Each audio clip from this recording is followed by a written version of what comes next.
ஸ்ரீ குருப்யோ நமக. 108 days ancient yoga சேலஞ்சில் இன்னைக்கு நம்ம பார்க்க போகிறது அஷ்டாங்க யோகத்தில் கடைசி அங்கம் சொல்லலாம், சமாதி.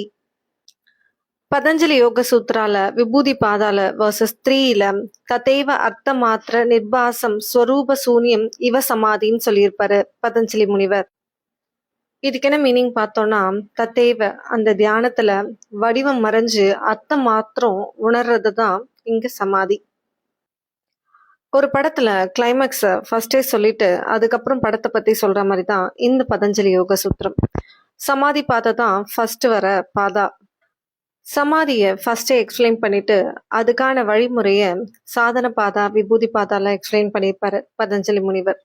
சமாதிய 2 டைப்ஸ் ஆஃப் சொல்லியிருப்பாங்க, சபீஜ சமாதி, நிர்பீஜ சமாதின்னுட்டு. சபீஜ சமாதியில பார்த்தோம்னா பொருளுடன் கூடிய சமாதி, அதாவது இதுல அறிவு அனுபவம் இதெல்லாம் இருக்கும். நிர்பீஜ சமாதியில அறிவும் அனுபவமும் கடந்த நிலையில இருக்கும், இதுல சம்ஸ்காரம் மட்டும் மறைஞ்சிருக்கும். இத சம்பிரஜான சமாதி அசம்பிரஜான சமாதின்னு சொல்லுவாங்க. இது இல்லாம தர்மமேக சமாதினும் இருக்கு.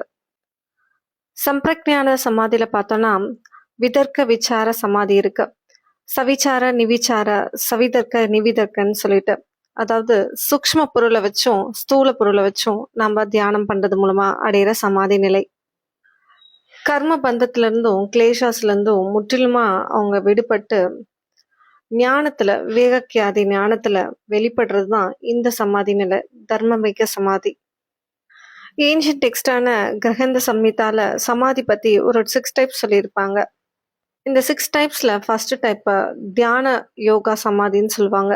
இது சாம்பவி முத்ரா பண்ணி அடைகிற சமாதி. நாத யோகா சமாதி பார்த்தோம்னா பிராமரி கும்பகா பண்ணி பண்ற சமாதி. ரசந்த யோக சமாதின்னு பார்த்தோம்னா கேச்சரி முத்ரால சமாதி நிலை அடையிறது. பக்தி யோக சமாதியில மனோன்மணி அவஸ்தா. ராஜயோக சமாதியில மனோ மூச்ச கும்பகான்னு சொல்லுவாங்க. நம்ம விதைக்கிற விதை தான் இந்த தாரணா. இந்த தாரணா மூலமா வர அந்த மரம் தான் தியானம். அந்த மரத்துல காய்க்கிற அந்த கனி தான் இங்க சமாதி. இந்த வீடியோ இன்ஃபர்மேட்டிவா இருந்தா லைக் பண்ணுங்க. இந்த இன்ஃபர்மேஷனை ஸ்ப்ரெட் பண்ணணும்னு நினைச்சீங்கன்னா ஷேர் பண்ணுங்க. என் கூட டிராவல் பண்ணணும்னு நினைச்சீங்கன்னா சப்ஸ்கிரைப் பண்ணுங்க. த ரியல் ஏன்ஷியன் யோகாவை ஃபாலோ பண்ணுங்க. அன்டில் தென் பவத்து சர்வமங்கலம். நன்றி, வணக்கம்.